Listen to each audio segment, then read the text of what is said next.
So those kind of assets tend to be exponential in price because that's how networks work. You have to actually look at them on log charts to make sense, because if not, everything always looks like a bubble and you miss it all.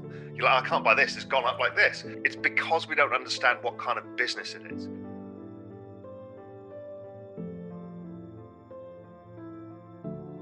Think of Bitcoin and the crypto world as a new parallel financial system that we've discovered and built, and we're migrating there faster than any of the bad things that are happening.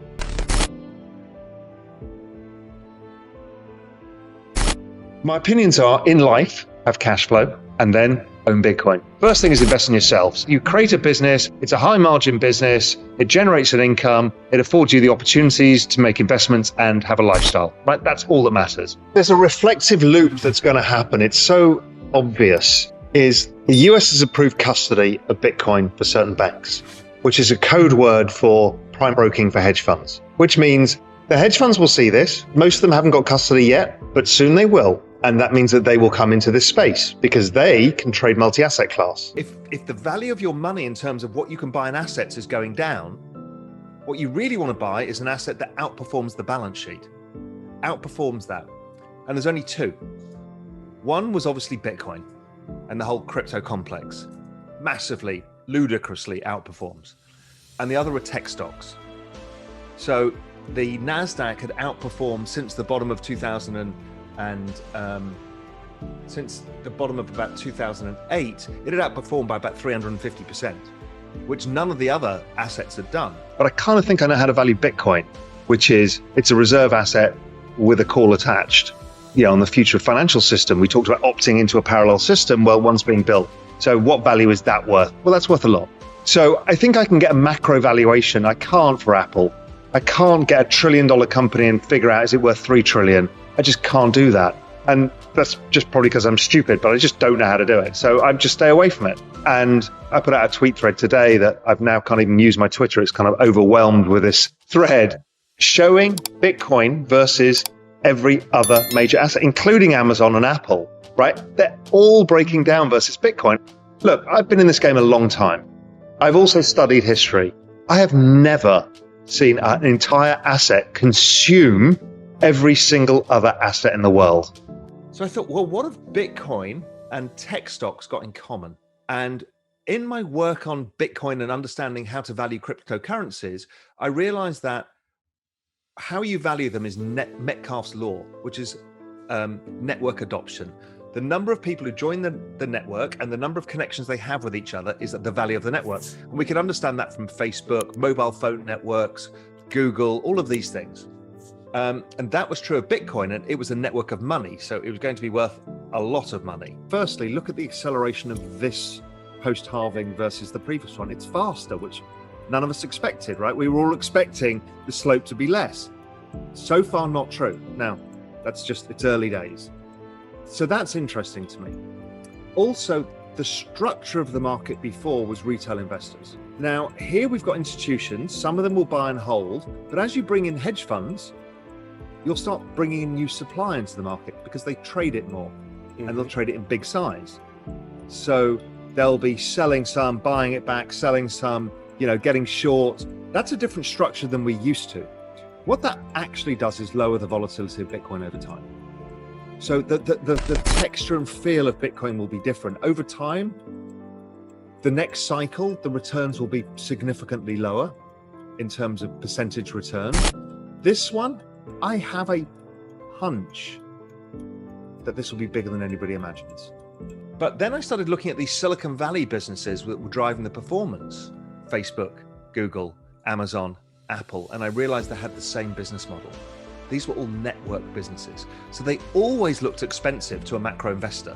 Because if we wind back to, let's say, 2007, 6, Amazon was trading on a PE of 700. And people would say, well, this is crazy. They're worth more than all the booksellers in the world added together. In fact, they're worth more than every book ever printed. This doesn't make any sense.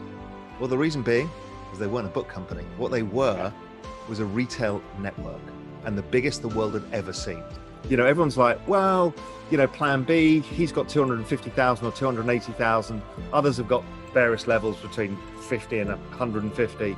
But if I just take the log chart, put regression lines on it, if it gets to 2 standard deviations overbought, which is roughly where it got to the last 2 peaks, that's $1 million. Now, is that doable? Big. I don't know, but what I do know is when you're forcing an elephant into the bathtub, things are going to change, right? And that's what we're doing here.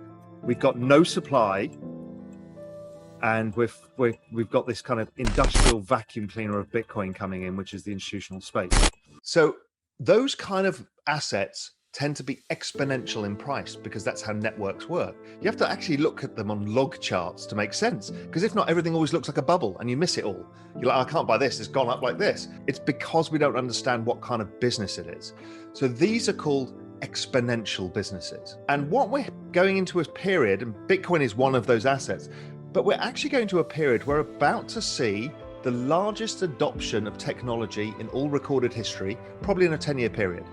Already, Bitcoin is the fastest adoption of any technology in history. I mean, it's extraordinary. And I think this is just the start, right? Charts I started with is, okay, what does gold look like versus Bitcoin? Well, gold is breaking down versus Bitcoin. Then what does the NASDAQ look like? Because surely the NASDAQ must be outperforming. No, it's breaking down. What about the banks? Well, the banks, we've always talked about that Bitcoin's destroying the banks. Well, the banks are at all-time lows in Bitcoin price, using Bitcoin as the denominator. What about commodities? Well, if you use Bitcoin as the denominator, commodities are at all-time lows. What about Apple, Amazon, the G4 central bank balance sheets? That's been the most powerful asset in the world. No, Bitcoin's eating them all. Think of Bitcoin and the crypto world as a new parallel financial system that we've discovered and built. And we're migrating there faster than any of the bad things that are happening. So what's happening is that network adoption of that migration of everybody going, wow, this is incredible, is massively offsetting any amount of monetary printing. They couldn't print it fast enough to offset it. So for example, Bitcoin has been growing.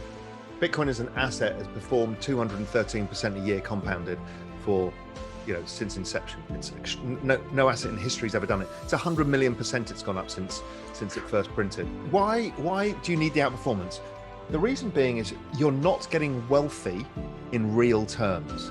So even though the S&P might be going up, if it's not outperforming the devaluation of the currency, you're actually net not building wealth. And that's, many of us have felt the same way. You bought a house, you've done this, and you kind of feel like you're going nowhere. Why is that? And that's puzzled so many people. And it's because actually your money is falling in value faster. So once you start being able to own these assets that outperform that, you then start building real wealth. And that's interesting. First thing is invest in yourselves. You create a business, it's a high margin business, it generates an income, it affords you the opportunities to make investments and have a lifestyle. The texture and feel of Bitcoin will be different. Over time, the next cycle, the returns will be significantly lower in terms of percentage returns. Industrial vacuum cleaner of Bitcoin coming in, which is the institutional space. Already, Bitcoin is the fastest adoption of any technology in history.